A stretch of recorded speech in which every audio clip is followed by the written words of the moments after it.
Hey, what's going on, cuz? Welcome back to the Corner Store Podcast. Chief Bullhead, how you doing, brother? Hey man, I'm here, man. Loving it. Yeah, Loving life. yeah, that's what's up, Yes, man. sir. Yeah, it seems like, man, this is like our second installment talking about Patrisse Cullors, man. She's the grift that keeps giving. So, it was revealed recently about how she kind of funneled in roughly like 238,000 dollars to her baby daddy, to this gentleman named Damon Turner. So I just thought it was kind of interesting. It hadn't really been talked about much. I mean, it was talked about like via print, but as far as any news organizations even coming out with that, I mean, I thought it was unfortunate. I mean, these are supposed to be journalists doing their jobs, but I mean, I work a 9 to 5, man. I mean, I'm a husband and a father. I'm not supposed Right, to be talking about this shit. right. That's a Hey, shame, man. look. Hey, look. Be glad you're not talking about that shit. Trust me. Be glad that you're not having those issues, Oh because yeah. those are issues. Hmm. Um, does the baby daddy is he even in the child's life? I would assume so, because if he wasn't, I can't imagine them working together professionally. But she's married. She's married to a woman for like the past few years. I believe they got married back in 2016, I believe. But her wife started BLM Toronto, so they got this somewhat conglomerate going on where they constantly making money through the BLM network, global network per se, and they getting paid all these consultant fees. And actually, Patrisse started this group called the Reform LA Jails, in which she gets paid 20 grand a month through the organization for consulting her and her partner. Consulting what? That's the thing. That What is are the they thing. consulting? I mean, it is the biggest grift like be a part of today. As a black person, it just seems like, obviously like Candace Owens, Brandon Tatum, Anthony Brown Logan. I mean, these are conservative grifts, but Patrisse is a liberal grift. So if you're black, it just seems Well, like you kind that's of what got to low key sell your soul in order to make some money. she wants you to think she's liberal. Oh, she's very liberal. Okay. She's very liberal. Hmm, like you know, I have been fooled by a lot of people in my life. They act like one thing, but they actually have a different agenda. And I mean, I don't trust Republicans or Democrats. They're all full of shit.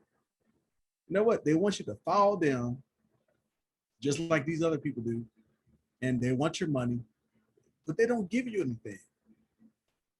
They make you feel good. Oh, we won. You know, we're doing better.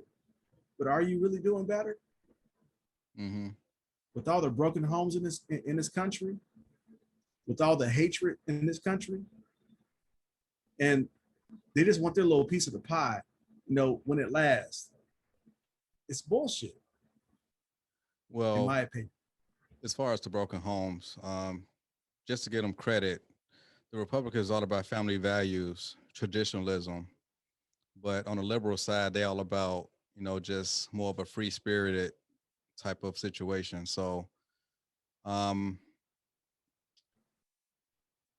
I mean, it's as far as what BLM has been kind of spread, and even in their mission statement, which I kind of referenced that last time that we talked about her, about how they want this communal support when it comes to rearing children. I mean, the community aspect of raising kids, that's supposed to be more of a more of a side effect. That shouldn't be like your main source of rearing kids. I mean, the main source should be like an actual nuclear family where you got a mother and a father inside the household, and then to supplement that will be the community. But they want the community to be the default in the way that we raise kids. Yeah, well, this all started during slavery. It's still going on. It ain't changed. You know, it looks different, but it's the same. Wait, explain that as far as started with slavery, like So if you look at how we were separated and controlled and told what to do, and then you know you take um, you beat a man down till he's almost dead, and you rape the women, and you do what you. I mean, they're doing the same thing now. Like, look at the prison system. mm-hmm, They're getting some people out, but it's slavery. And at the same time, look, man, I worked in a prison. I had to leave. It was disturbing. mm-hmm. You had a women's prison and you had a men's prison. And the women are in there for either selling their booty or burning somebody's house down or being angry. And then all the men were in there, and most of them didn't even know who their daddies were. It's like it's an institutional uh, cesspool, and people don't really address it like that. Like, because I would kill myself before I went to prison. There's no way I could want to live in prison for 1 year or 1 day. I feel you. Like in college, I had well, I majored in criminal justice, and in one class we actually did prison tours. We did a tour at Cook County Jail, and we did a tour in Stateville. And just by going through there, man, I mean, it definitely kind of gave me some type of what was that old series called, like back in the day, like a Scare Straight? Yeah, yeah. Yeah, I had my Scare Straight experience as far as just like going through the tours and just seeing how it's more like a military as far as the way that they kind of run the prison. I mean, It's obviously, exactly like the military. right, Like, I mean, once you give yourself over to them, you're their slave to a certain extent.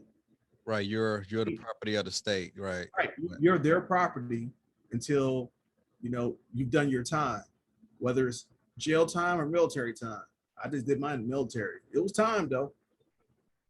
Yeah, Benefit better. yeah. But we were paid for it, and we were at liberty to like do things as long as we wasn't technically on the clock. But still, well, yeah. I mean, you kind of sign your your rights over to the military, like for the enlistment, because I did 4 years, so I did 4 years active, then 4 years inactive. So that 4 year inactive window, I mean, they could have recalled me in for any old reason, but thank Yeah. God I wasn't recalled back in because I was in college at the time. So I was just kind of like moving on from that chapter in my Right. life. Yeah. Yeah. But I mean, really, all people are enslaved to someone else for a whole bunch of different reasons. Hmm. No matter how you look at it, a marriage, a contract, college, military. It's like you have to know when to give in and when not to get fucked by people. Hmm. And I've been both.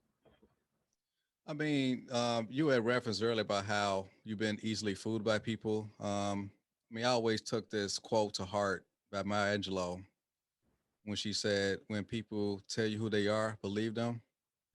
Yes. So, And so, I love that quote.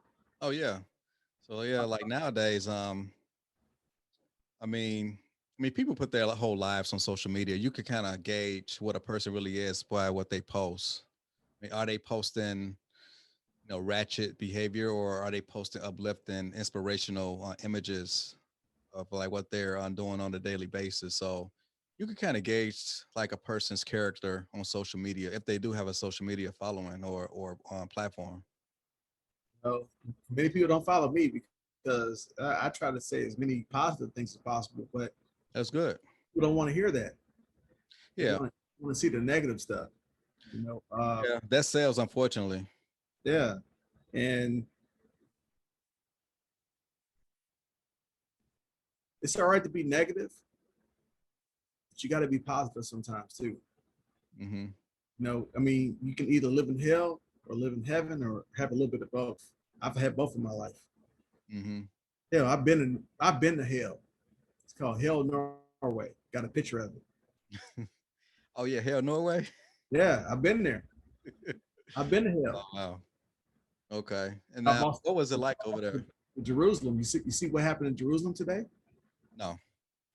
Yeah, the mosque there was attacked.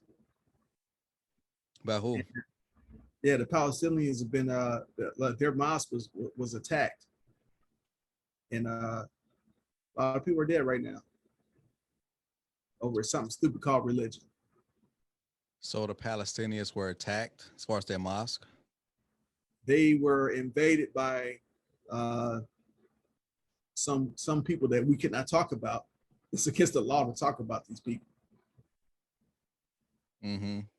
which is funny. Like, how is that illegal to talk about other people from another country in our country that we call America? It has free speech.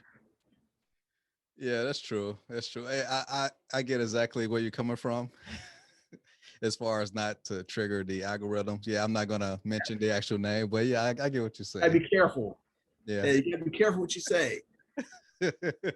Yeah. Okay. I mean, it's so unfortunate, when you hear people dying for something so superficial like that, especially in 2021, where we are like the most advanced society ever on record, and to Yeah. have petty differences over religion or some type of ideology, it just mind blowing. So I mean, I'm gonna have to self-publish my book because don't nobody want to read my book. Trust me.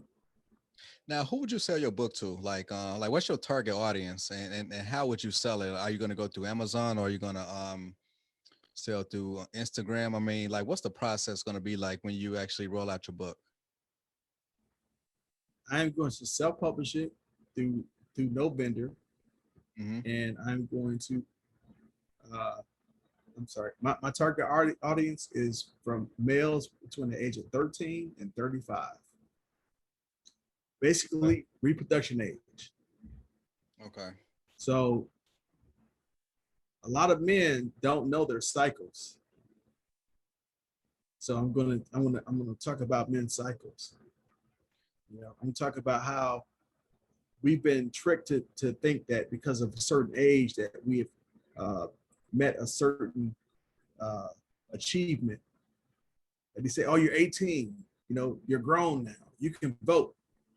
Mm-hmm. You can't drink. 21. Now you can drink, but you can't be a father. Oh, I'm 25. Where did all these milestones come from? They're Well, just made up. construct. It's a social construct. I mean, like back in the day, like in our grandparents' heyday, they were getting married in their teens and early 20s and like having Yeah, got a pleasure. lot of kids too. Yeah, yeah, Yeah, I mean, our grandparents had a lot of kids, yeah. but they didn't have social media back then. They have other things to do. Matter of fact, they used to be, I believe it was a joke in the family. The reason why grandmama and granddad had so many kids is because they had nothing else to do. Um, you know what? That right, that is true because most of like the whole black lineage came from the south before they migrated up north because of the train routes. Yeah, But yeah, right. but like I mean, it's already slowed down south, and and as far as them having nothing to do, I mean they were busy. I mean, because like most of us was living on like sharecropper farms, so like from sun up to sundown, it was a lot of work to do. So I wouldn't say that they had nothing to do. No, no, I didn't mean it like that. I'm saying after work, they Okay, get so started. What do you have to do? You I go to mean, sleep, or right. you sleep in bed. You get in bed, and you're with your mate. And back then, it wasn't like you say, "Hey, turn TV on, baby." They ain't had TVs. Yeah, So let me check my Instagram account. They ain't have Instagram. So what are they doing? They they had making love. they had a sleeping They or making making love. all making your daddy and my daddy and Aunt Willa and Aunt Mary and all them. Hmm. That's what they was doing. They was making our aunties and uncles and daddies. Right, right. That's a good point. All right. Now, as far as the baby daddy, Damon Turner, he was given over $238,000 for his group called Trap Hills, which was the leading developer of arts and cultural efforts, and he was also doing consulting and production of the election night coverage. So, and basically, since money was exchanged, there was no mention of their conflict of interest. Now, this was found out from like a watchdog group called Charity Watch. Like, there's no way that this should be going on. And Patrisse, she's always been talking about how she welcomed the criticism, but I'm like, no, you don't, because you only go to these friendly platforms that's going to give you softball interviews. I mean, I want to see you go to Fox News or even go back to Jesse Lee Peterson, because he's really going to ask you some like serious questions. But see, that's the So, failure of our media because I got a question. yeah. So what major media network has she been on last? The last one I've seen her on, I'm not sure if this a major network, but she was on a Black News Network in which she was interviewed by Mark Lamont Hill. This was following the criticism of her buying her real estate. And during the interview, she was talking about how she was buying the property for her family. She wanted to help out her family, and she was talking about how none of the money came from the Black Lives Matter global network. But people just trying to figure out, okay, if it didn't come from Black Lives Matter global network, where did it come from? Because you're not coming out with like enough content to even support that type of lifestyle. I mean, she is a professor at like a small college, and she gets speaking gigs, but does that equate to over $3 million worth of homes? I mean, the money just doesn't add up. Well, the sense do. You said what? The sense do. She got the sense because See, she's like, smart. She's smart enough to well, she was smart enough to try to funnel the money, but yeah, yeah. But my thing is like Black Lives Matter. I mean, they didn't get this big by themselves. I mean, obviously they had help in a greater society, and I mean, it was always like implied that George Soros was like the money behind Black Lives Matter, and also I read how maybe Warren Buffett may be uh, funneling some money to Black Lives Matter. I mean, I really don't know. I really don't know which one to believe, but I don't think Black Lives Matter themselves elevated to the level that they doing right now. Now, you've been on the earth longer than me, so as far as just to kind of gauge your opinion about how did we get here, as far as there's a big division between the sexes, especially like the whole like educated corporate like woman. Now, like, what would you say attributed to like being like a big division in which Black men and Black women really don't get along like that?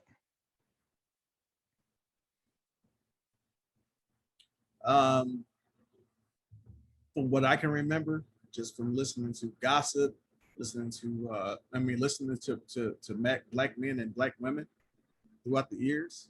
Mm-hmm. Um, there was a thing called the U.S. government that got in between them. Okay, Said, so yeah, you know what? I'm sorry, go ahead. Anymore.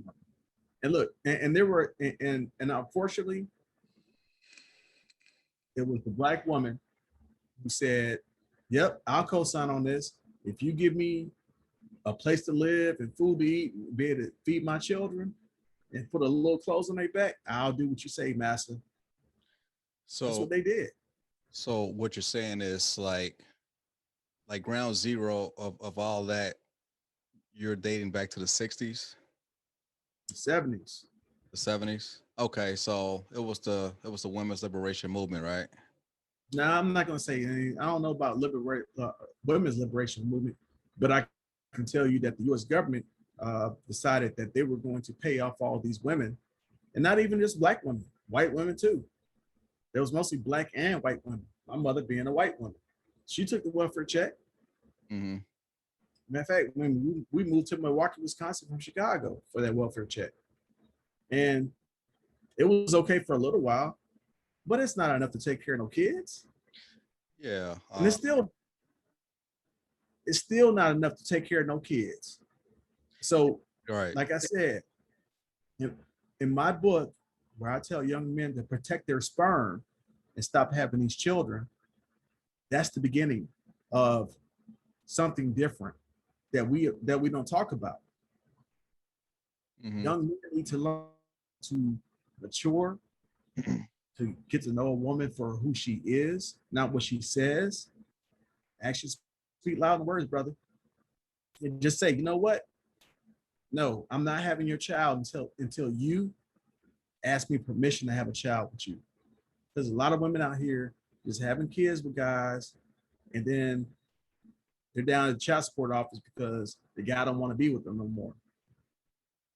Because that wasn't really his plan. So Yeah. basically, my book is about better planning as far as having a relationship with women and becoming a husband first, and then a father, in that order.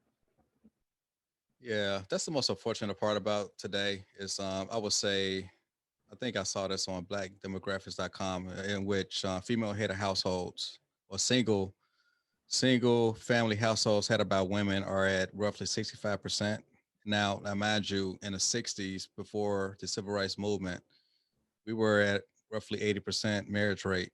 And since that act came out, I mean, it was just a steady decline throughout the years. So I would say the civil rights movement was probably ground zero of the abrupt change in which both men and women started to separate. I mean, men always wanted to come to the table to hash things out, but it was more of the women who kind of wanted who kind of wanted something else because they didn't want to go through what their mothers or grandmothers went through as far as being an at-home wife and taking care of kids. They wanted something else. They wanted like a piece of that American dream to go into the corporate world and make their own money, have their own kids if they wanted to by themselves because the government's going to offer that safety net. Well, I mean, in some cases, not all cases. I mean, I'm saying in general though. who don't need a man to take care of the child. Because like I said, that child support check ain't no money. I tell people all the time, I got 6 children. I pay $200 a month for each one of them. That ain't no money. Hmm. That is no money. But that's what I was required to pay. But I wish I would have had more time with my children than a little measly $200 a month because it ain't nothing. Yeah, child support is no substitute for the actual time with the actual father who can teach you an invaluable lesson about life in general. Yeah. Just to kind of trade that experience for a measly welfare check or a child support check.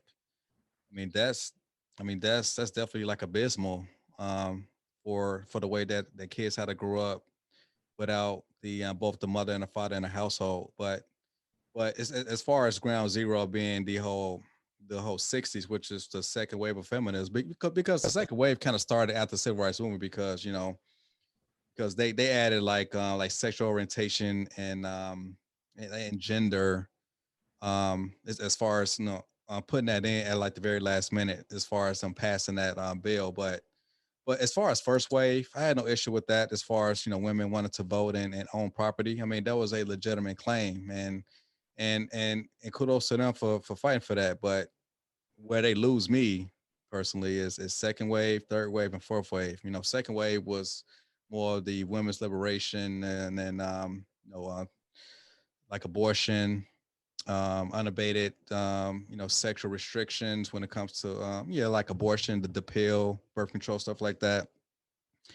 Third wave was more in the 80s, has to deal with intersectionality, um diversity, inclusion. And fourth wave, where we're in now, you got Me Too, Time's Up, cancel culture, the gender pay Yeah. gap. So like all these movements have been literally a division between both men and women. So you know, which is So unfortunate. it, it, it's funny you say that and I'm going to say something that a lot of people aren't going to like, but I really don't care anymore. Speak your mind, brother. Look, this is the problem. All these women want their rights, but they haven't said about the one right that they have. What's that? Stop fucking with niggas. Stop having sex. Stop getting pregnant by motherfuckers. You ain't got to have no abortion if you don't have sex with the wrong man.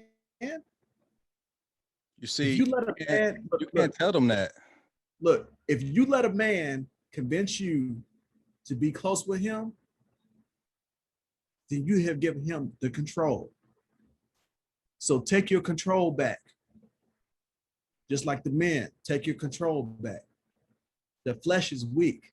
It's weak as hell. It tastes good as hell, but not the aftermath of it though. The aftermath is nasty and bitter. Yeah, that's what I'm trying to tell people, man. Look, stop trying to say, oh, well, I want to have an abortion. Stop fucking niggas. Stop fucking. Take your ass to school.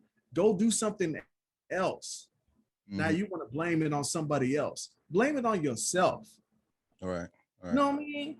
So, because I'm telling you, these lesbian women, they got babies. How they getting babies? Because they fucking. They fucking men. But what they want to say, they gay. How the hell you gay, you fucking men? Hey, I actually got Facebook friends that are like straight up butch dykes. And yeah, and they fucking men. Like out the blue, I be seeing that they having baby showers and shit. I'm like, what the right. fuck? I thought you was lesbian. Where's daddy at? I bet you he wasn't at that damn party, was he? Nope. It was a bunch of other women. Yeah. Yeah. They need to stop fucking men. How you gonna say you gay, but you fucking men? Well, that's more bisexual, but they don't claim that. No, but look, as soon as they get that baby, then all of a sudden, oh, this girl is my man now. They say that. That's my man.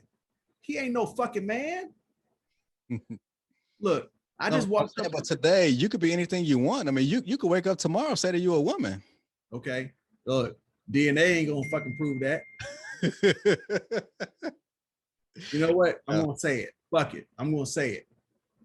All right. My name is fucking Bullhead. I'm gonna say it. I know men that was like, I wonder what it's like to be on my period or on a period. Mm-hmm. Motherfucker, cut your dick off and try to stop the bleed and see what it fucking like to be a fucking to have a period. That's what it's like. For all you guys want to cut your dick off, cut it off. And then stop the bleeding. That's what it's like to have a period. Mm-hmm. I know a gay guy. I'm sorry, I don't know a gay guy. I heard of a gay guy who changed his sex, cut his dick off, and about a month ago he killed himself because he couldn't take the pain of removing his private parts. You see, right? This is psychological. That's the thing about cancel culture today is they don't like allow the opposing view on something like that. You know, when it comes to like trans people, actually going through the operation, and as far as wanting to like transition back to their original sex, like they really don't want the information out there. Like they don't want any data to be out there for like to be a like a counter to what's going on right now. So which is very unfortunate because I mean if you're gonna be like a bully and want to cancel people like that, my thing is like what are you afraid of? I mean, is that counter narrative going to overpower your narrative? I mean, I really don't know, man. I mean, cancel culture is very powerful, and I mean, obviously, people have like a lot to lose if they don't want to even, like ruffle the hornet's nest. But my whole thing is, man, I mean, if you don't want this stuff to like run amok, you have to say something. True, very true, very true. But see, that's the problem with our culture.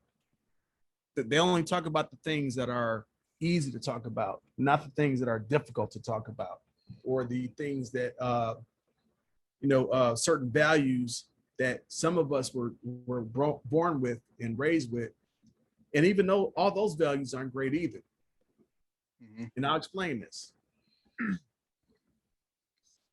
I was raised by a female chauvinist. Okay. My father believes that women are beneath men and they should do whatever they say, whatever they do, and whenever. Is that him? Is that him or is that the Muslim culture? No, that was before the Muslim culture. Oh, really?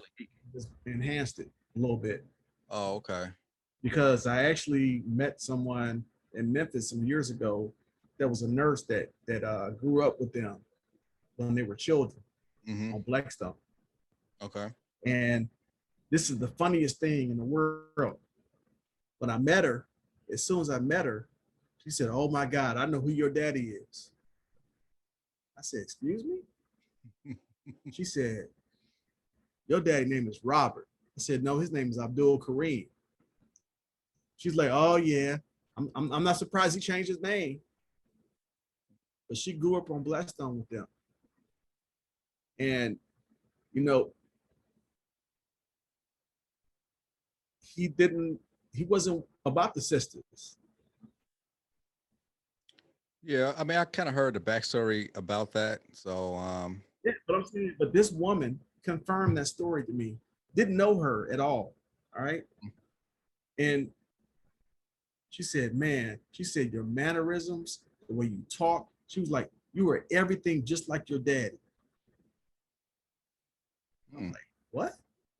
So, would that make you a chauvinist as well? Did you? I was raised as a chauvinist, but I'm not a chauvinist. Okay. At all. So I actually probably should have been more of a chauvinist, and I probably would have ended up the way I did. Okay, so you're definitely more of a gentleman then. I'm always a gentleman. Oh, I'm just asking. No, until you piss me off. You know what? But I still can be a gentleman. Look. I know when to be a gentleman. I know when to be a nigga. Now, even my own wife thinks that. Well, she says that I'm a sexist because I tell her that men have certain roles, women have certain roles. I mean, it's nothing wrong with that. I mean, we are different, but each component is equal to the common goal. But I mean, if they have those same goals, because a lot of these so-called women don't have the same goals to play that part. Well, we are married, so we do have common goals at the end of the day. But I was talking about just women in general. Right. So yeah, I mean, a lot of women want to have children, but they might not necessarily want to be with the man that they have their children with. So they're settling, you think? Oh, all the time. And then when things get bad, it's, "Oh, your dad wasn't shit, and I took care of you, and I raised you, so happy Mother's Day and fuck Father's Day." Yeah, it was a lot of love on Mother's Day. Actually, I was talking to my wife yesterday about this because we had ordered takeout, right? I ordered takeout from this steakhouse from out in Oak Brook. So okay. So it was funny that okay, so I went up to the spot, right?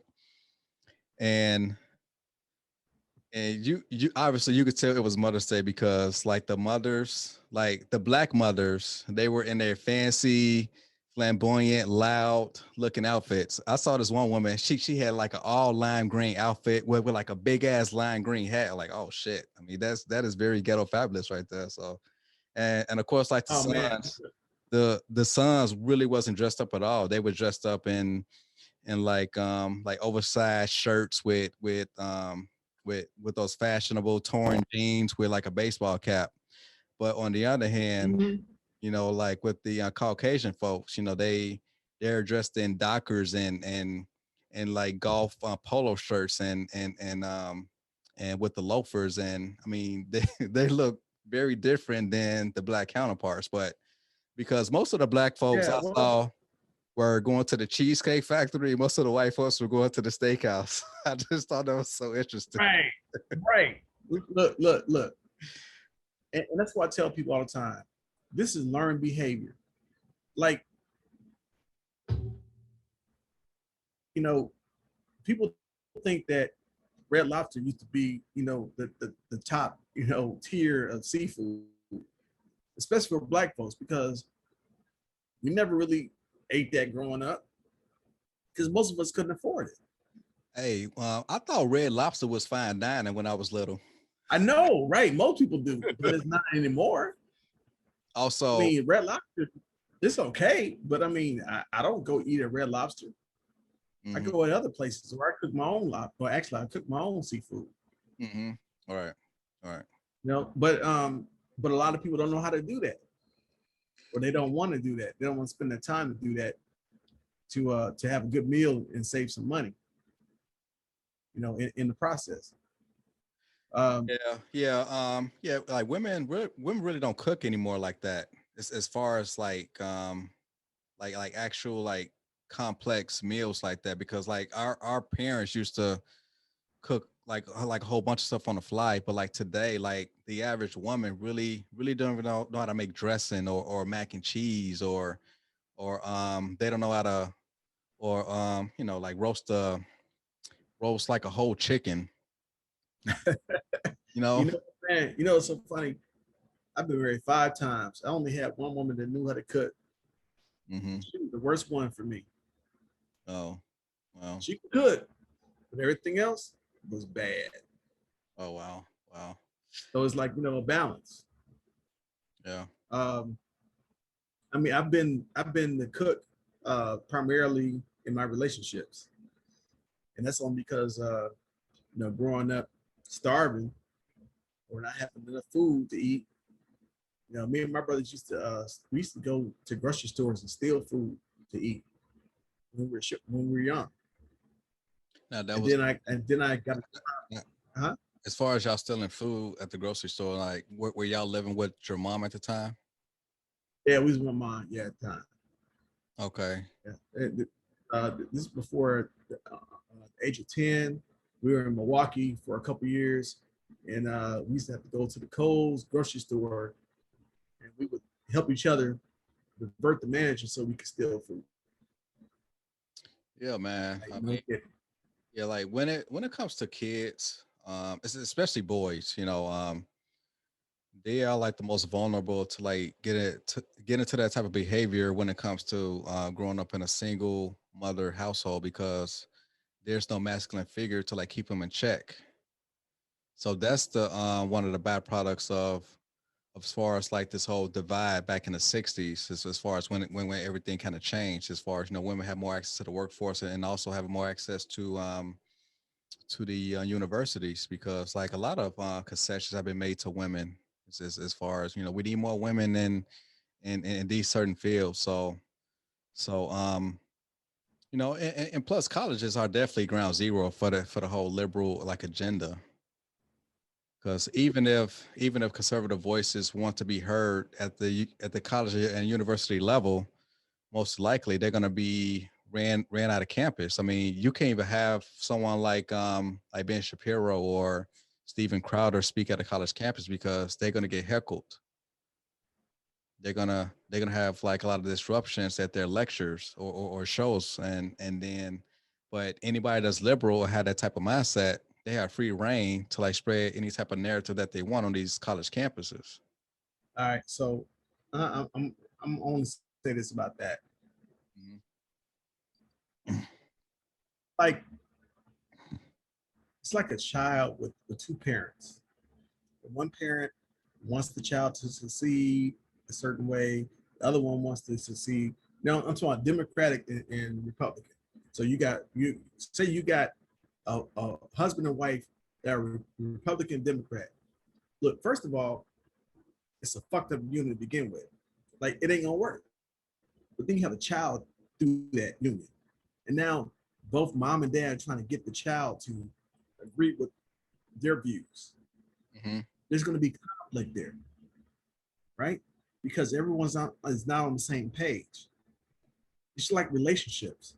Like if I like to swim and the woman I'm with doesn't is afraid of water, why would I take her to water to swim with me? That means I won't have to save drowning because well, if she gets in the water, it's like, people don't understand that, that energy that people have, you need to believe what that energy is. When you feel it, and you accept it, if you like it, or move the other way. And a lot of people in this country don't understand that. They just thinking like, well, for me, in my experiences, if a guy has some money, he's good looking, he's gonna pay the bills, yeah, I'm gonna be with him. But then when you realize, oh, well, it comes with responsibilities and other things, but they don't want to do those responsibilities. Like you're talking about being in certain roles. If I want to pay the bills, then yes, you need to act like my wife, not like my boss. A lot of black men have left these black women because they treated us like shit over the fucking 50 years since 1970. Lot of that's a whole patriarchal buzzword that most liberals hate to even hear or even say. But I mean, patriarchy has standards. So life has standards. Right, it has standards. There's like a hierarchy when it comes to that. But when it comes to this whole liberal agenda, in which feminists and and most people from the LGBTQ community, they don't want this patriarchal system. They actually rather have a matriarchal system where everything is kind of free reign. But yeah, they want to cut our balls off. Look, they want to cut our balls off, put them in freaking suppository somewhere, and just make us slaves, and just go to their beck and call. No, that's not going to ever happen. I mean, I wouldn't go that far, but I get what you're saying. Oh, they do. Look, I'm telling you. Look, most women don't need no man. They will tell you that. They don't need a man. For what? They need for one thing. For children. Right, but how did it get to a point where a woman don't need a man? Like, where does that come from?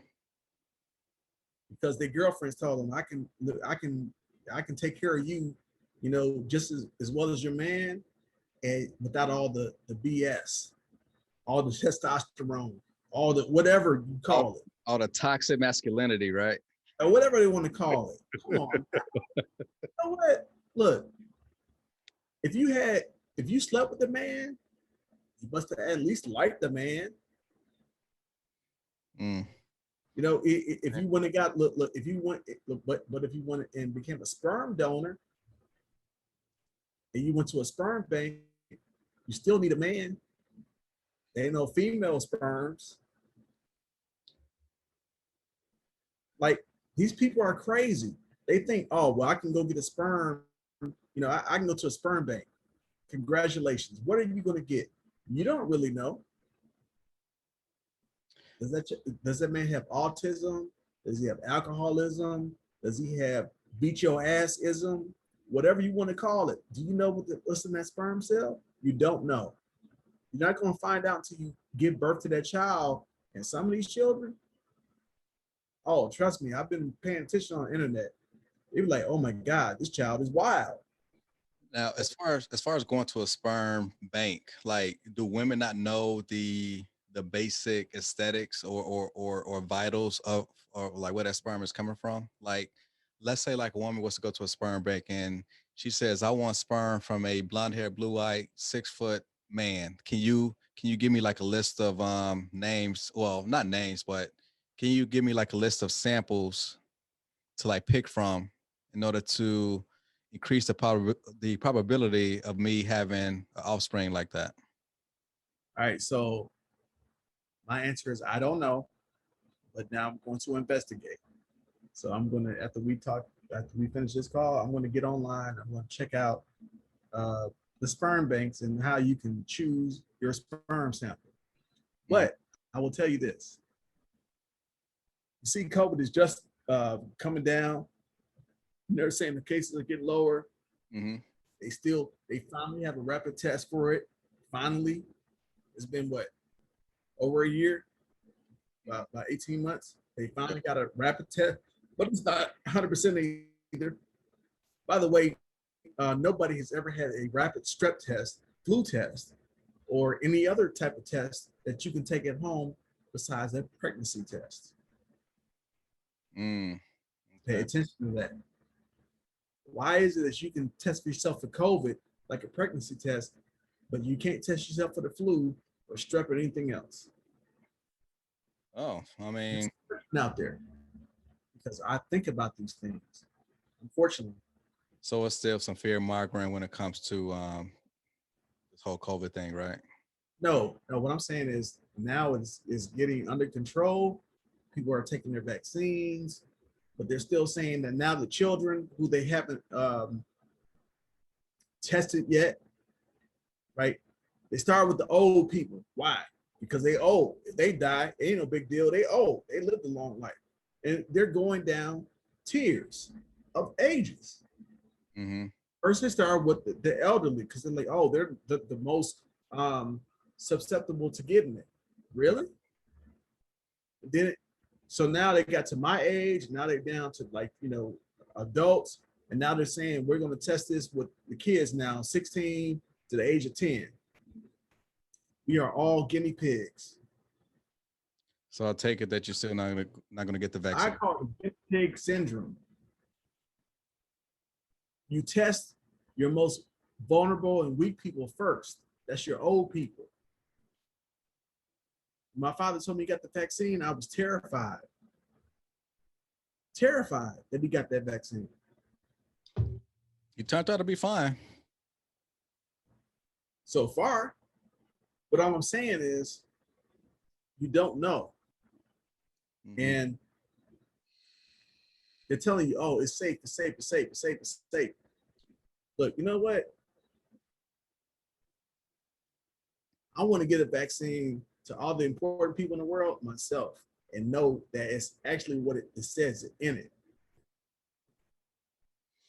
See if they'll fucking get in line for that shit. I mean, I'm not a doctor and I'm not going to pretend like that I know exactly what's in them, but in a leap of faith, I end up getting both Pfizer, and I haven't had any adverse reactions. Just a basic sore arm because of the way they stuck the needle in. But besides that, I've actually been pretty good. I don't have any experiences with it. My wife took it. She had a reaction to it that wasn't favorable. A lot of swelling, tip injection site, all that. Same thing when I took anthrax. We were given anthrax to a bunch of Marines right before we deployed to Okinawa, and then we had to give Japanese encephalitis. Japanese encephalitis virus, and a lot of those guys they got sick from it. But a lot of people don't know that the vaccine had mice brains in it.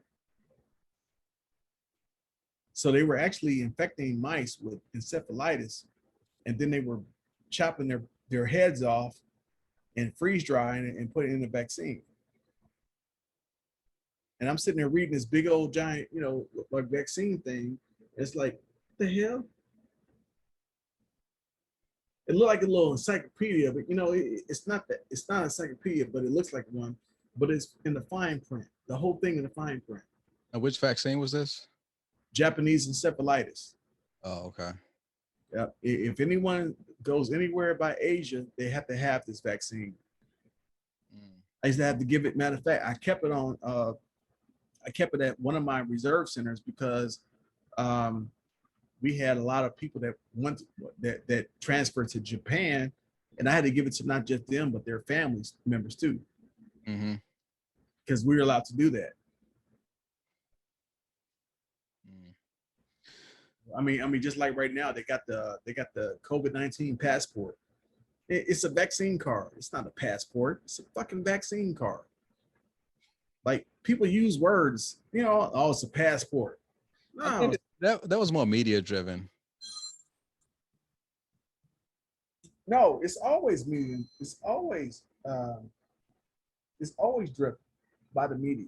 Mhm. So, like they just make shit up and people just like believe it all the time. Yeah, man, that's the power of the media, man. I mean, it's all about propaganda. Is whatever messages that they want the masses to receive, and just like when you talked about how both the left and the right, how they're fighting, and well, to me, I think both sides are pretty much in lockstep privately. I mean, these people go to the same cocktail parties, country clubs. I mean, Yeah, they all know they each are other. You know what? they, They be they like, are best of friends. hey, look, when they're in the White House drinking on that champagne that we pay for as taxpayers, you Hmm. think they're saying, oh, congratulations. I loved your media spot today. I'm going to fuck you up tomorrow, but then, it's going to be something else tomorrow that's going to say about me. Cheers. Right. It's all WWE. Like in public, through the media, they want to make it seem like that they just can't stand each other. They can't get along. They And they can't love laugh. each other. But Look, they're actors. yes, yes, Fucking actors. yes, yes. And that's Actors. that's why I said like in previous podcasts how the Democrats they kind of messed up by winning Georgia because now they have the House, the Senate, and the presidency. And at least for these first 2 years, they have to deliver on something. And so far, they really haven't delivered on anything. As far And, as and look, as far as what they campaigned on. right. But let me tell you what the biggest thing is. Everybody in Georgia saying now, oh, we're a blue state. Really? Well, thanks to Stacey Abrams, I mean, y'all may be a blue state. No, okay. There's no such thing as a blue or red state. It doesn't make a difference. I'm telling you. Is whatever your road is easier to do It was a 70 blue on the state. presidency. Look, when Georgia becomes a blue state, that's when Stacey Abrams becomes the governor of Georgia, which didn't happen. If she would have been a governor, it would have been a blue state. Mm-hmm. But just because you have all these other people in charge doesn't make it a blue state. Because, like you said, 2 years from now, it's going to flip flop.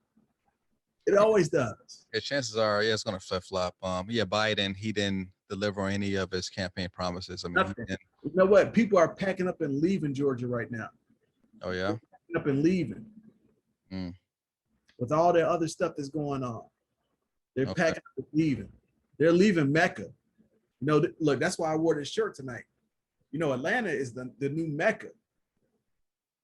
For who? Black people? No, for the whole world. I mean, y'all got a major hub in Atlanta Airport. That's like the busiest airport in the world right now. It has been for the last 20 something, actually 30 years. Mm-hmm. Look, people be slipping on Georgia. It's a Mecca. If you knew all the different people that live here now compared to when I came here 30 years ago, yes, this is a Mecca. You got people from all over the world that live here. You got more farmers markets than you have grocery stores here. I would love that. Yeah. I would love like post retirement. I would love to just strictly just scale down on everything and just live off farmers markets. And I mean, I would keep my costs low. I mean, obviously like the girls will be old enough to kind of do their own thing, but all I need is pretty much like my own sanctuary, like man cave, internet access, a cable TV, so I can watch my football and Yeah. and go to a farmer's market, and that's it. That's all I need. Go cook. Look, I'm telling you, man. Look, I'm telling you. The community I live in is very similar to yours, but the cost of living is probably about half of what y'all pay here. Hands down, yeah. Yeah, so it's like, why would I want to live in Chicagoland area or any place else where you paying the taxes y'all pay? I'm paying that big city tax, man. God, the taxes. Mhm. Like, I'd rather pay the king's taxes. Back, when the king of England was in charge of this motherfucker. These Republicans, Democrats, look, there you go. Biden talking about we're going to increase taxes on the wealth. Hey, isn't Georgia named after King George? Yes. Yeah. Yeah, yes. Savannah, right? Yeah. Yeah. Okay. All right. Yeah, this is one of the original 13 colonies of the United States. It was established in 1776. That's on they seal. They just had a whole lot more slaves back then. They still got some now. I ain't one of them, but they got a lot of them though. Still running around here. Right. They haven't changed. Yeah. But hey man, we definitely went way off track as far as what this video was intended for. But we got some stuff in that off. But let me go ahead and you said what? No, I'm saying, man, look, man, that's one thing I love talking to you because we just always vibe, conversations. Oh yeah, of course, man. I mean, hey, same here, man. I mean, it's always a pleasure to talk to you, man. And I mean, I honestly, I still learn from you, man. I mean, you're like, I mean, we're like peers, but I view you as an elder as well. Oh, okay. Yeah, I definitely view you as an elder. So damn, I'm finally an elder and shit to somebody's eyes. Yeah. You know what, man? Look, and I just gotta tell you this. I mean, I've always I have never been angry at you about anything. Or I've never had a disagreement with you about anything. And there's not a lot of people that I've had those non-encounters with. Like, Yeah. Like I've never looked at you, been angry at you, or disgusted, or say anything bad. It's like I've never felt that negative energy for you ever. And it's not a lot of people I can say that about, but you are one of them. Well, on my end, I could definitely say that as far as the Kareems, yeah, same here. I mean, I never had any ill will or angry feelings towards you, your two brothers or your sister. I mean, y'all always been model citizens to me, so I never had an issue with y'all.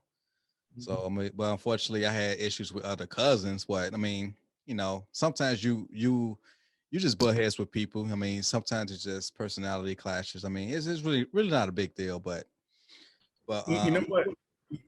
It's kind of funny how you say that because I've kind of seen how in our family, you got certain people who want to starve for attention. And I like attention, but not all the time. It all depends on, what's going on. But when I need to speak up, I speak up. And I don't hold back my tongue. I don't hold back my feelings. And I let you know how I feel about things. And I hope that our family realizes that. Like, when I talk, I'm not just talking so you can hear me. I'm talking because I want you to understand something. Yeah. Like I want to try to protect you from other things that you may be doing, or that other people don't see you doing, but I see it. Like I've always tried to protect my family, no matter what. And it's a hard job, especially when you're the oldest. Really, it's checking on you. Being the oldest in the family, that shit sucks. It sucks being the oldest in a family. Yeah, they expect for you to have all the answers and be that elderly figure or whatever else. In which you probably wasn't ready at the time to even have that title, per se. Or I mean, I protected my siblings a lot. Right. But I also had to take care of me, and sometimes say, hey, look, you need to figure this out on your own after this point. Right. That's why you have to give yourself oxygen first before you can help like your fellow passenger, like on an airplane. right? So Or, yeah. or like how I say in my book, how I was a lifeguard, and you have to know how to save yourself before you save someone else. Oh yeah, yeah, Because, look, I'm telling you, the first thing they taught us as a lifeguard was there may come a time where you have to fight for your own life. yeah. Literally have to fight in the water. Someone's grabbing on you and they're trying to hold on and they're trying to save themselves, and they will step over you trying to get out that water. And then sometimes you gotta choke a motherfucker, you gotta bite a motherfucker, you gotta grab a motherfucker by the private part, whatever, to save your own life. Mm. That's some serious shit, bro, because I'm Yeah. telling you, because I've had to do it. I never let a person drown on me, but I fought the shit out of some motherfuckers and then went back and got them again. Mm. Second go around when they finally got, look, that's the thing again. I'll tell you, when the motherfucker get tired, then you can motherfucking take it to the shallow end for the deep end. Mhm. Motherfucker get tired of shit, but I ain't never had nobody drown on me. Right. Yeah, it's good, man. It's good. So I mean, but I know some guys who have. Mm-hmm. That's not a good feeling either. Like some lifeguards, it haunts them that they couldn't save somebody. Yeah, I can Luckily, imagine. I didn't have. Yeah. But shit, try to drown my ass. Shit, motherfucking. All right, I will get the fuck away from your ass. You drown by your damn self. Yeah, I feel you, man. I feel you. You know what? During slavery, I think those white men weren't telling those black women they were having sex with in the barn that black lives don't matter. Oh, they mattered to them because they was in that barn. So they're doing the same thing now. Mm-hmm. They're paying them a different way, and they're helping destroy the black culture of this country. And you know, it's working. You know, you have so many black people in this country that hate each other, men and women that hate each other, that are in the fucking courts with child support and custody. They got us confused, and they got us like just out here just fighting each other instead of trying to fight them. That's what they're doing, Mm-hmm. and it's working. It's been working. You know, my children hate me. That was by design, and I was part of that design. And I apologize for that part of the design. And no business trying to be with women that were undercover lesbians or in the closet, you know, or they cared about themselves more than they cared about children and me. You know, it's funny how most women think that a man, it's a requirement for him to pay your bills with you. What about your bills? Wait, say that last part again. I said it's funny how women think that a man has to always pay their bills. I mean, that's hypergamy. I mean, women always want to find like the best deal that they can get. Yeah, well, and sometimes they have children to seal the deal to get their bills paid. Not all of them, but a lot of them. It goes back to the roles. But do you want to be in a relationship where you're with a wife and children? Do you want to be in relationships like me, where I had wives, ex-wives, and you know, ex-children? Because they ain't my kids. You know, they don't even know me and don't even really care about me at all. They got what they wanted, but I didn't get what I wanted. Well, the most ideal situation is for a man to have kids with one woman. You know, they raise those kids, they grow old, and like eventually those kids are to take care of. They do the same thing that you all did. Exactly. Yeah, yeah. That's what I'm talking about. You know, I tell people this all the time. I'm going to keep on saying it. How many people you know that are married with children with no outside children? I know you're one of them. If I was to put a number to it, as far as like people in my close circle, Yeah, no, anyone you know, anybody you know. just like an organic nuclear family, husband, wife, and kids, and that's it. Yeah, Oh man, today I may know. If I was to put a number to it, I probably know maybe 25 couples. okay, 25, Yeah. 25 people in your whole life, and you're in your 40s. And that's all you know? All I'm saying is that we need to increase that number. But the only thing, how we're going to change it is we got to teach these children, but I want to focus on the men because we're the ones who get abused the most out of these ungrateful relationships with women and children, more so than women do.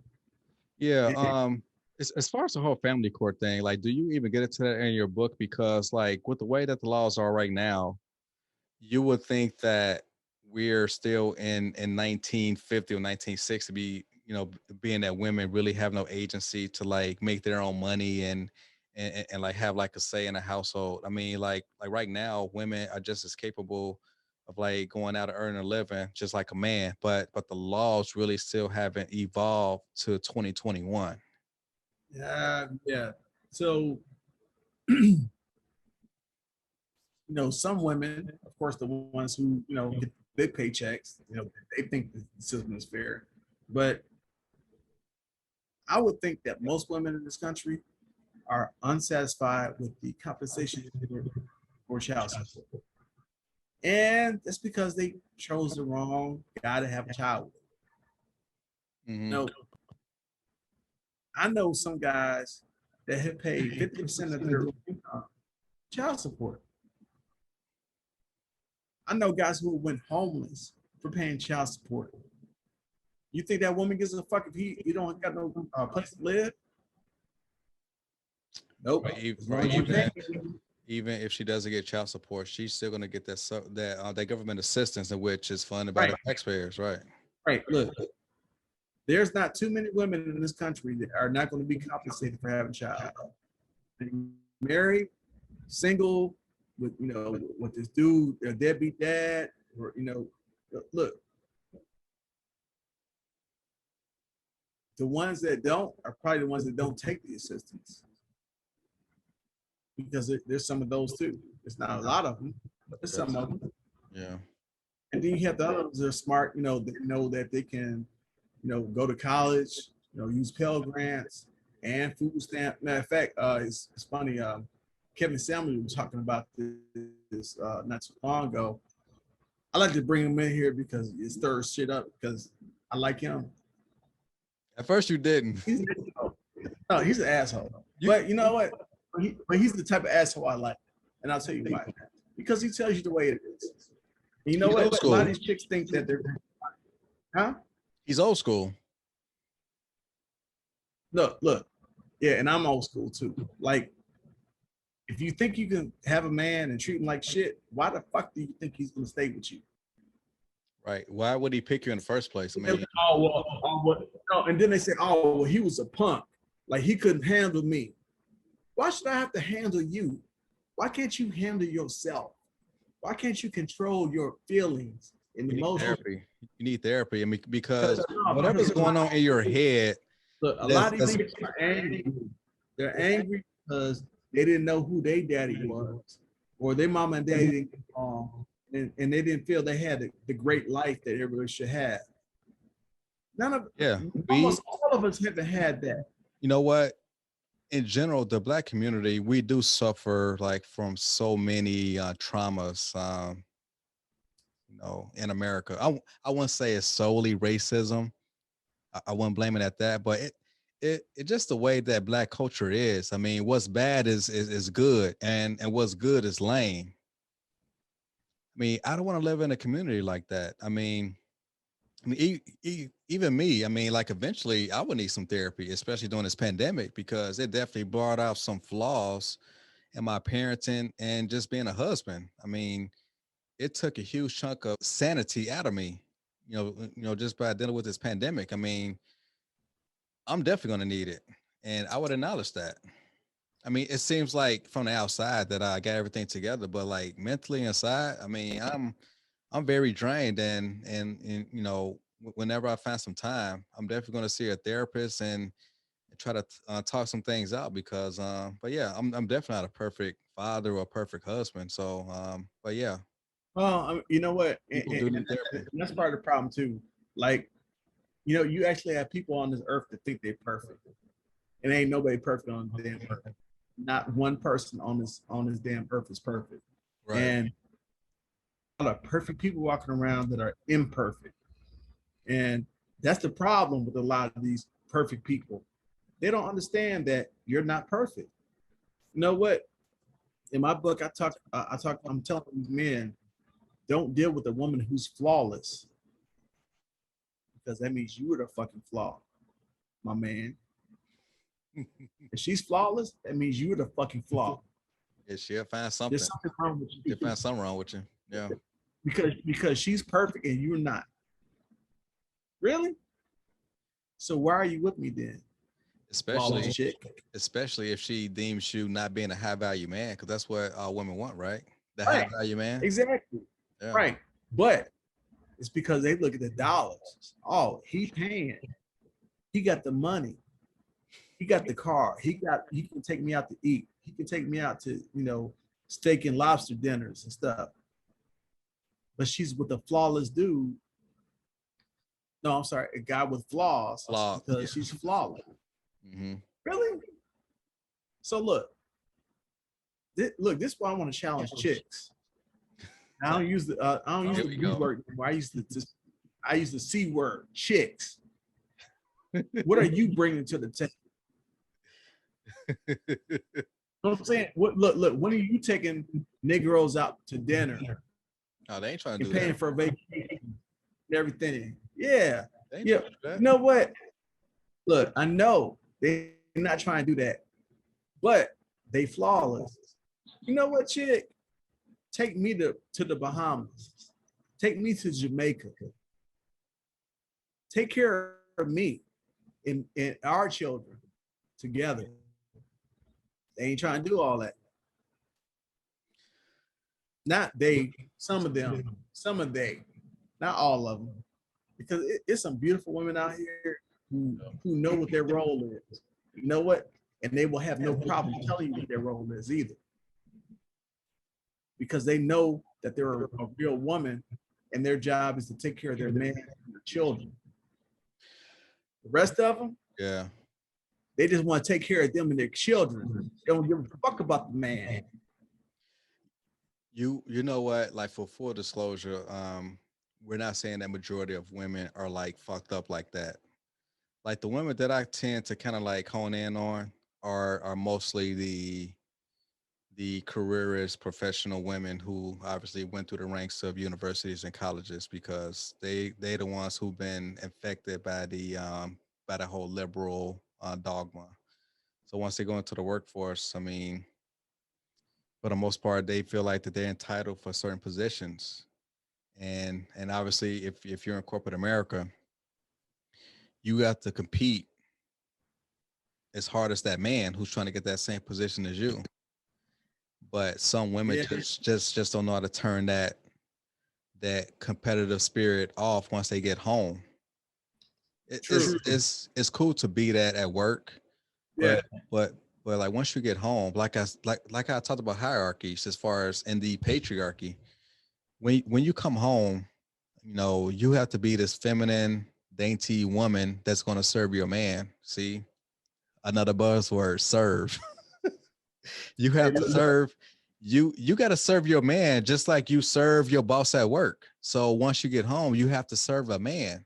If you're not willing to do that, then I'm sorry. Like no stand-up man's gonna handle that or even stand for that. Hey, look. So I'm gonna say this, and this is on point. Mm-hmm. Those women They serve that master at work because he's paying them. They're making money. You come home, are you making money? No. So you think that this dude at work that's paying you this money is more important than your man at home that you're having sex with, that's trying to satisfy you and have your children. It's no, it's no different. Tyler Perry had a movie. Oh my God, I can't remember the name of it. But the one chick was having sex with the white man that was in charge of it was called The Family of Praise. Yeah, the Family of Praise, right?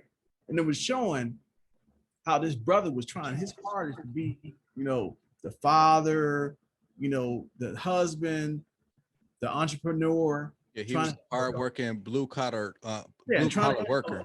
Right, trying to make things better for his family.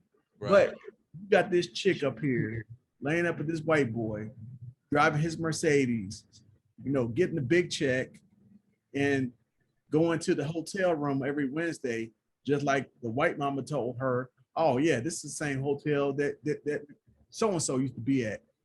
Yeah. There's a lot of that shit going on right now. Yeah. As far as women like that though, unfortunately, like as far as them swallowing submission or like domination by their man, that's only in the context of the bedroom. But outside of that, they want to dominate everything.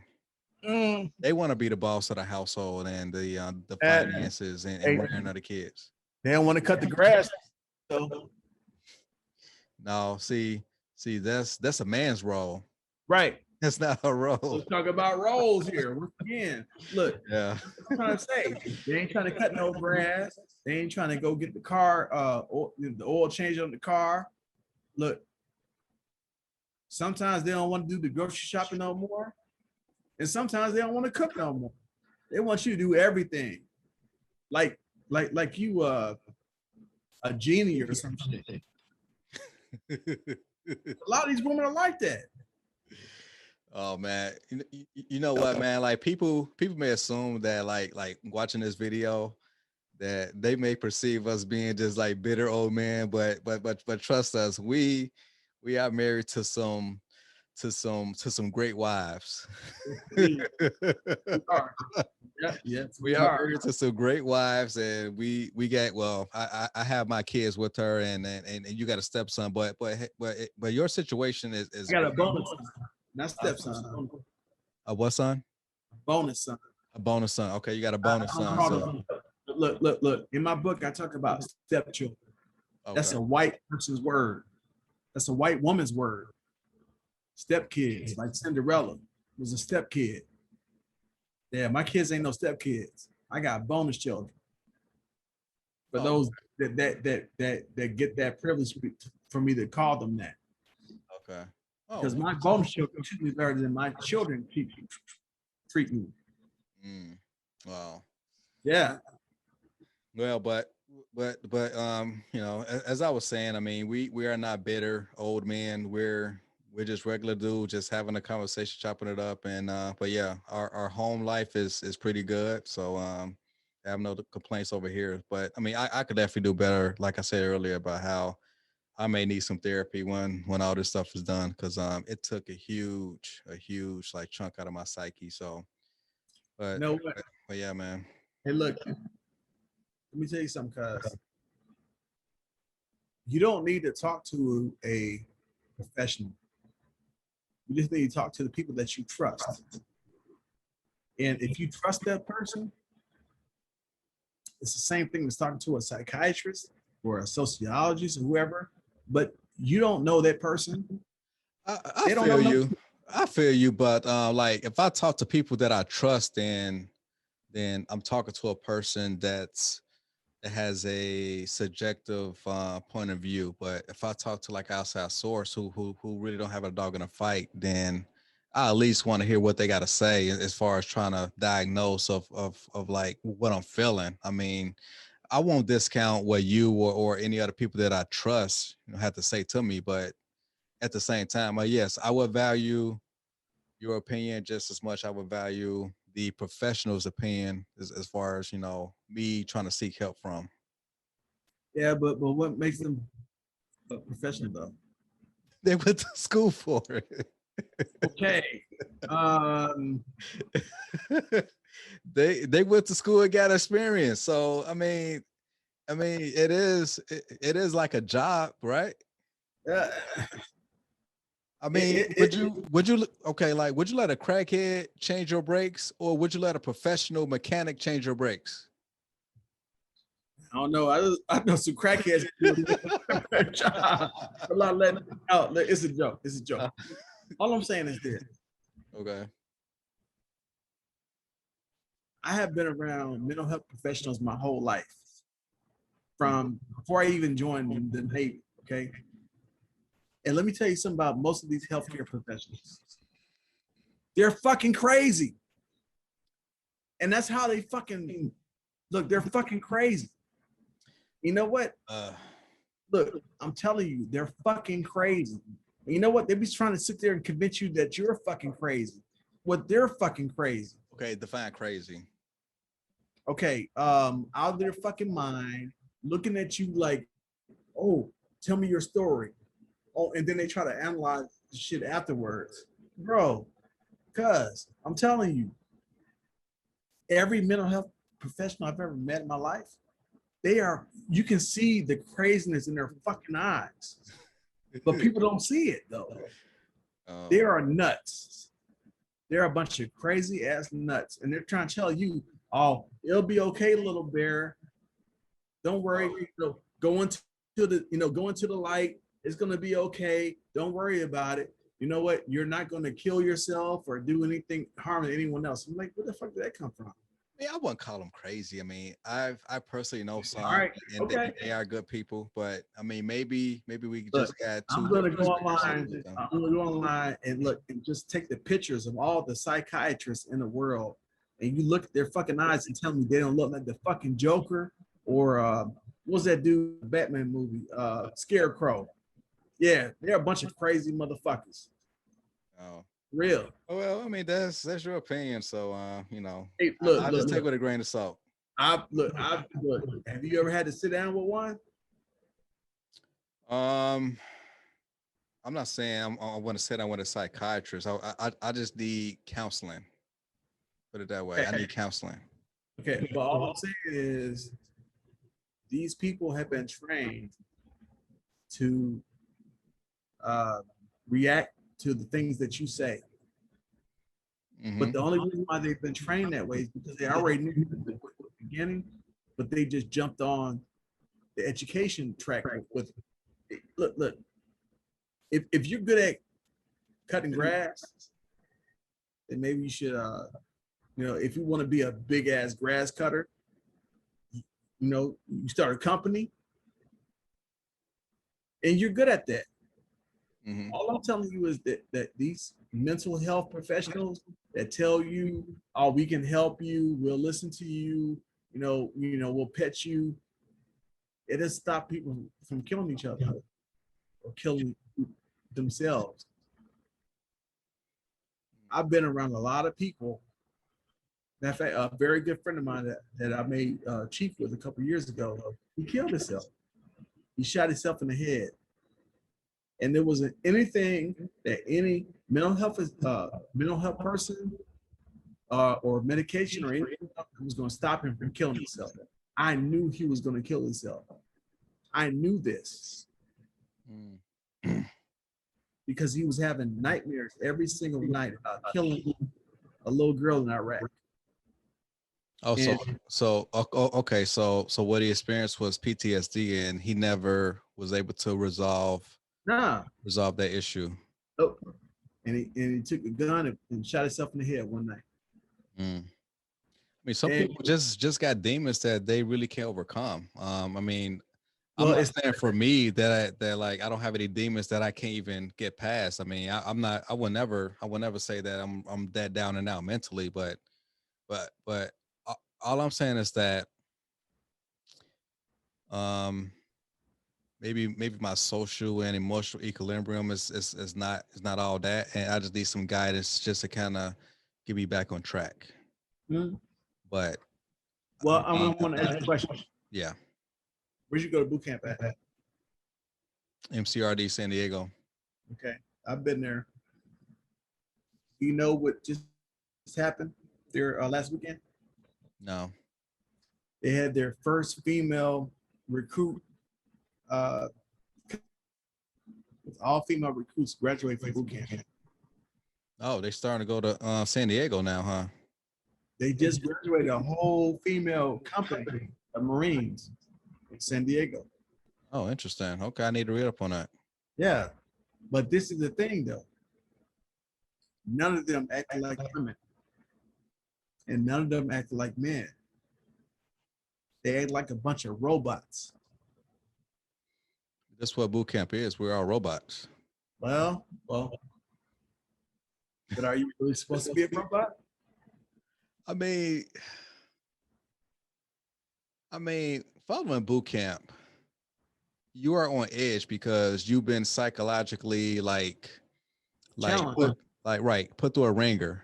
Yeah.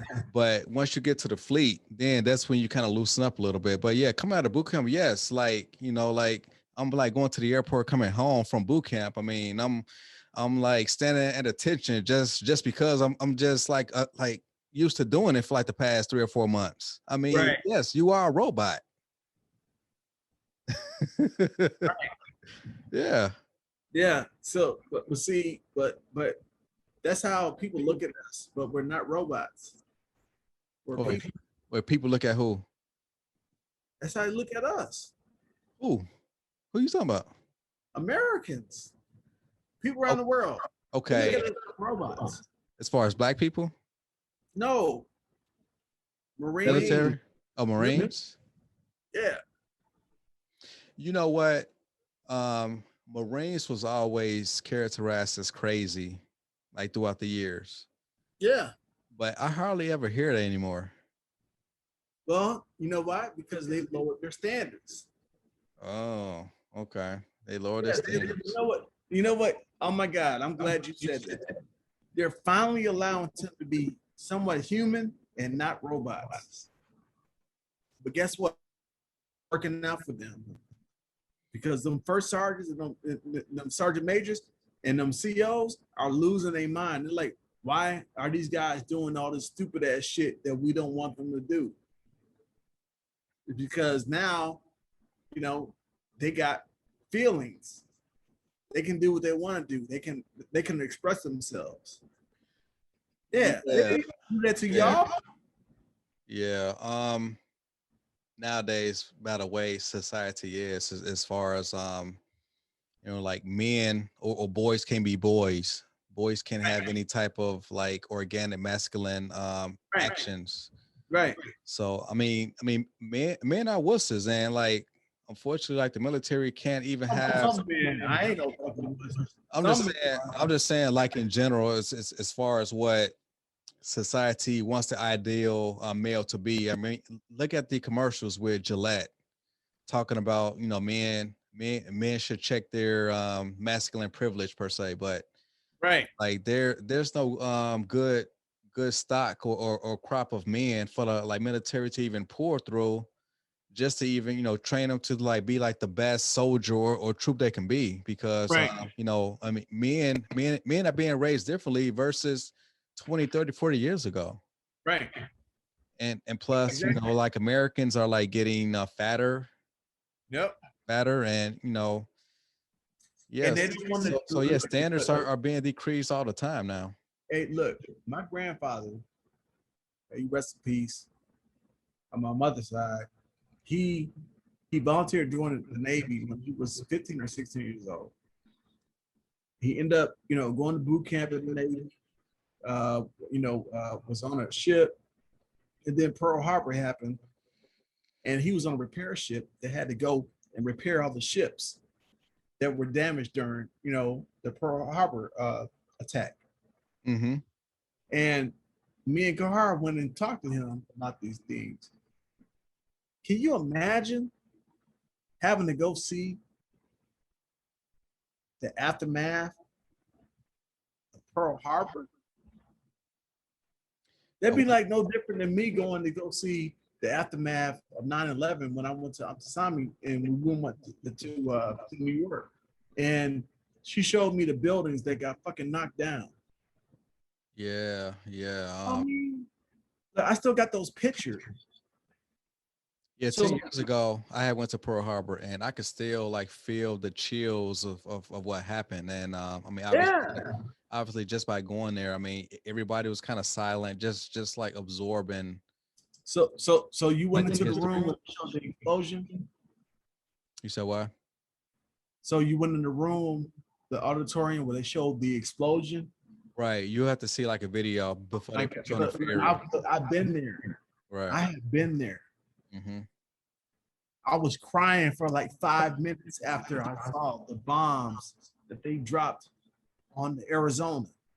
Right. And then it took us out there to go see it. And it still got oil coming from the bottom of the ship. Yeah, still oil coming up to the surface. Yep. Yeah. Well, see, but people don't understand that it can happen to us anytime, and you don't even know it'll happen.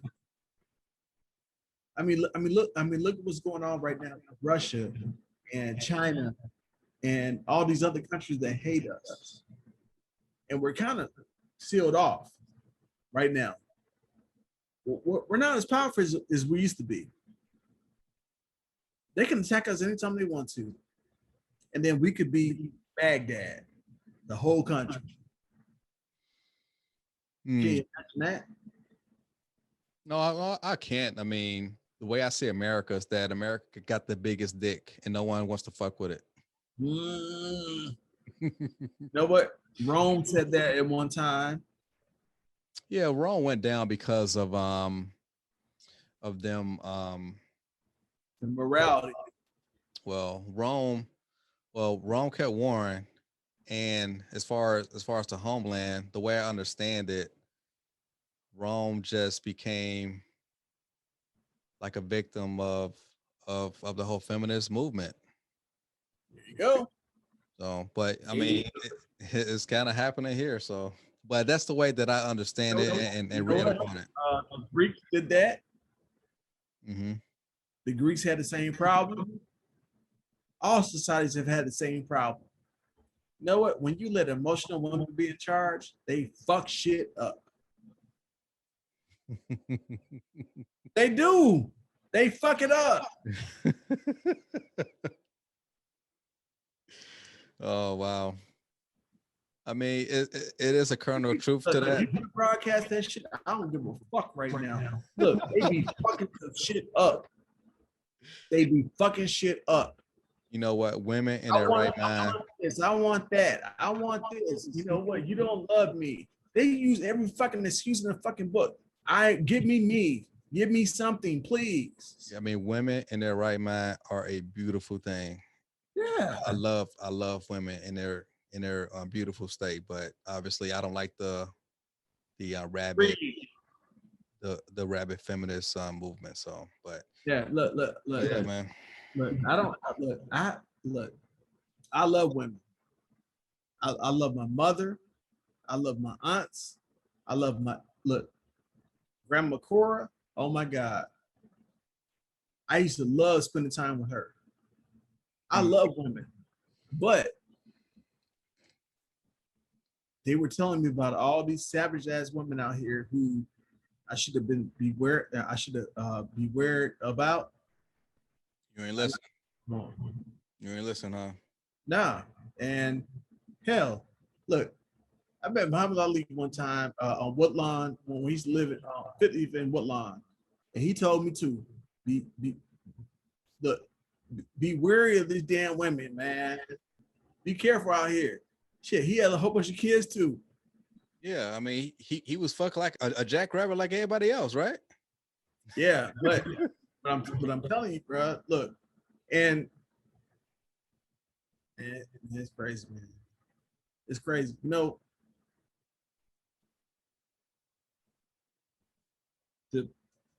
a man's weakest flesh is weak, but it should have been as weak as mine. Because I'm probably one of the most weakest motherfuckers on the face of the planet. And I mean, I don't have no excuses, but I'm sorry. I'm sorry. But they weren't sorry. They got Mother's Day yesterday. Let's see what happens on Father's Day for me. Yeah, Father's Day is going to be pretty much crickets in comparison to Mother's Day.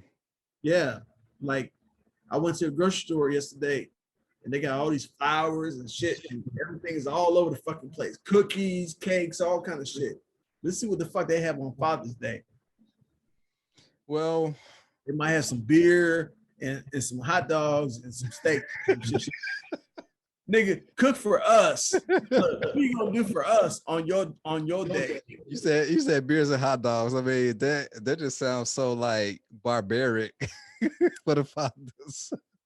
I mean, look, I like steak, but I gotta go get my steak. They ain't not gonna go get the steaks for me and cook my steak. You got to go to the store and buy that shit yourself. Right, you got to cook it on your own fucking goddamn holiday. Father's Day. Nigga go get the beer and the motherfucking goddamn hot dogs and fucking steaks. Right. Really? Oh, man. Well, the wife asked me what I wanted to do for Father's Day, and I just basically told her that I don't want anything. All I wanted was for us to be out in the backyard and for me to smoke my vape and have a cocktail in my gazebo. That's all I really want. Like, if the kids want anything, if they gonna beg for like snacks or food or someone wants to go to the bathroom, I just told my wife, I want you to take care of all that. I just want to go to the gazebo and just chill. That's all I want. I don't want much. Right. Look, it's your second birthday. Yes. It's your second birthday. Yeah, you're right. And so, look, you shouldn't have to worry about anything on that day, just like mothers don't have to worry about that on their day. Right. But most fathers don't get that. Well, that's why I'm grateful to be in my situation, because I mean, my wife is understanding. So I mean, she asked me, like, is there anything that you want on Father's Day? I mean, I said no. I mean, I really don't want anything as far as monetarily. I don't want you to buy me any gifts. I mean, just make sure that you know, if we're gonna be outside in the backyard, you know, the kids can play in the grass and I can just be in a gazebo and not be bothered. So you feel like the Teflon Don. You said what? I say you want to feel like the Teflon Don. Yeah. Everything's taken care of for you on that day. Imagine it's only for a few hours because I'm working that morning, and once I get home roughly around 3:00. So we're talking from 3 to 8 o'clock once the girls go to bed. So basically, during that time frame, I mean, I just want to just have at least no stress. Yeah. So that's pretty much it, man. I mean, I really don't want much, man. I mean, I'm pretty easy going. Look, cuz, let me tell you something. A man like myself now, who has dealt with 4 wives as a Muslim, man, I didn't have them all at the same time. I had one at a time, but you know, I had 4. It took those 4 wives and all the failures with them to appreciate Fiona. But let me tell you something about Fiona. Fiona is all about her family and me. And if I'm not happy, she ain't happy, and vice versa. So wants, then I'm not happy. And I would break my leg to do things for her because she does those for me. Right. Okay, so basically in your household, her mindset is happy husband, happy life. Yes, sir. No. It's not just happy husband. It's happy family. Happy family. Yeah. Happy family, happy life. Family. Oh yeah, I like that. I like that a lot, man. Yeah. No, I'm saying like her children, our children, they call me on a regular basis. Yeah, it's beautiful, man. Yeah. And they acknowledge me as a man who's taking care of the mother, which is something that I want to do with all the rest of them, but they wouldn't let me be that man because they had other things going on with them. Hey, make sure that you So tell the wife I say Happy Mother's Day. I only sent out just a few texts because I was kind of busy once I got home and I was fatigued and tired and shit. But yeah, make sure that you tell the wife Happy Mother's Day. look, man, look, you don't even have to say that. She already know. Yeah. Look. You know, my wife, just like I know who really give a damn and who don't. Mm-hmm. So, you know, I ain't got time to waste my time on people that don't talk to me. Yeah.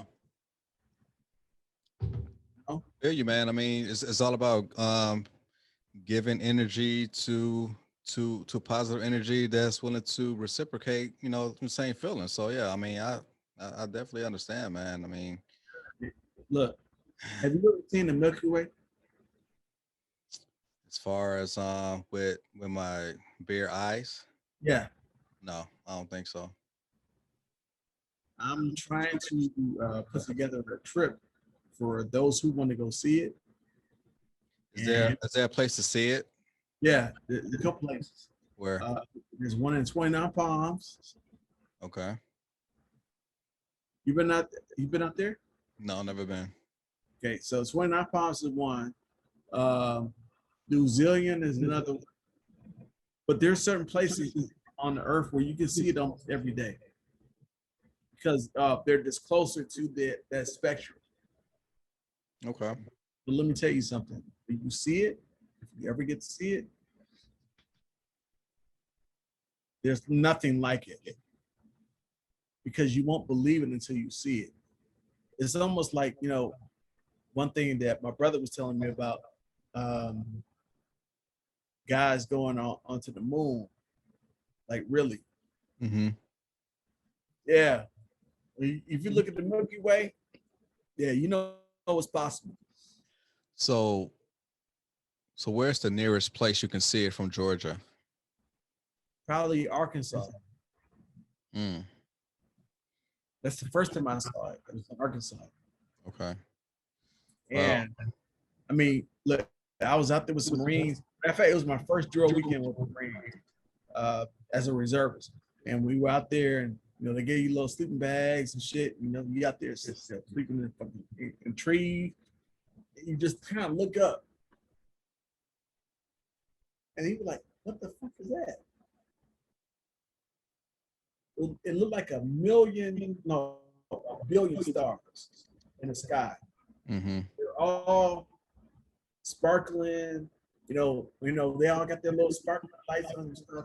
But then you see a satellite that's moving.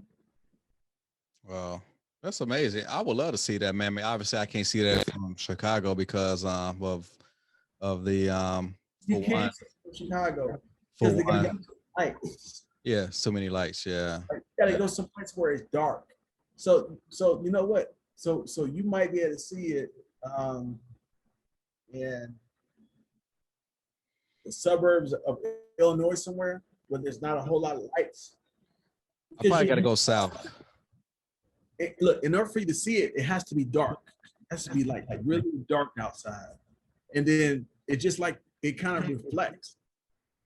Man, I'm telling you, man, that looking at that was greater than having sex.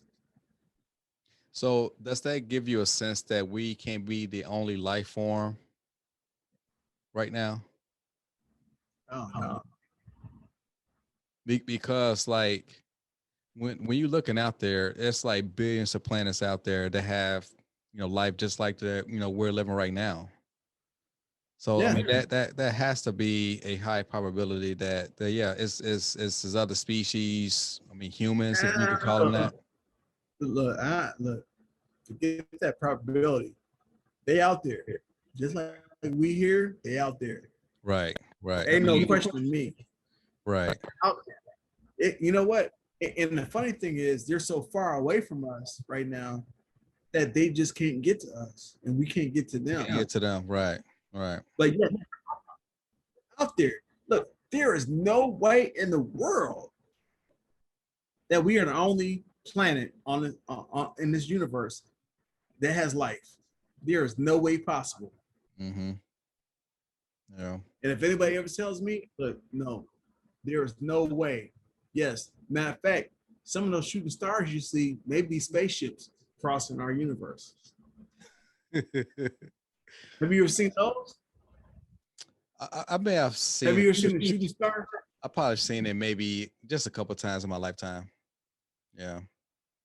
Okay, so I'm telling you, the first time I saw the Milky Way, see all these little stars shooting. I mean, all day they be out there. Well, I'm sorry, all night. Come on, man. Yeah, yeah. I mean, hey, that might be the Star Trek Enterprise, like going, through galaxies or something. You don't know. It's probably out, Star Wars and shit out there, man. So much advanced ships and technology. Hey, look, I tell people this all the time. When we were born, we didn't have no cell phones, the internet, we didn't have cable TV, we ain't had none of this stuff, but we got it now. Mm-hmm. Matter of fact, I even used to talk with our Uncle George Hill. He's the oldest family member in our family. Mm-hmm. And I had the pleasure of talking to him, spending time with him for 10 years. And I used to be like, man, what's it like to, when the TV, when the telephone? He was like, well, they was talking about it and then it happened. He was like, it wasn't no big deal. I'm like, really? I was like, you weren't excited about that? He was like, yeah. He said, then TV came, and then he said, and they put a man on the moon, all this other stuff. It was like things just happened. Right. And wasn't really too excited. I was probably more excited than he was about it. And I remember first time I got my first computer and hooked it up in my apartment and got the AOL account going on, and I was able to search stuff. And I was like, damn. My kids don't know about that. Your kids don't know about that. About how it first started.